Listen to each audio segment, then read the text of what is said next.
Can you spot which video is real and which one is AI generated? Watch till the end. In this video, we will generate a video from an image.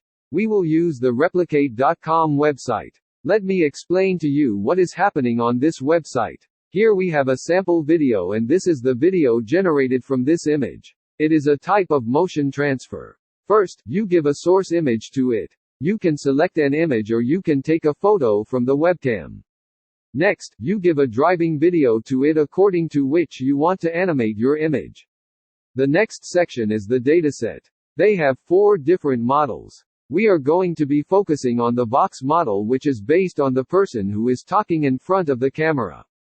Here are some examples animations. These are all the images in the first row. In the second row, the first one is the driving video and next all are the animations based on the video. The second set of images shows what you could expect from the TED Talks model. Here is one driving video and a bunch of static images and their animations.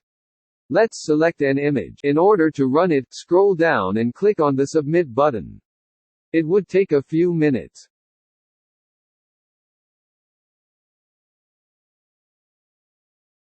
It did a pretty good job. I have also generated 2 more videos and the result is awesome. Here, we have another example. Let's generate a video with this example. First, select an image and then click on Submit. It seems to do a better job on female faces as compared to men. I have given the link to this website in the video's description. Don't forget to subscribe. Thank you for watching.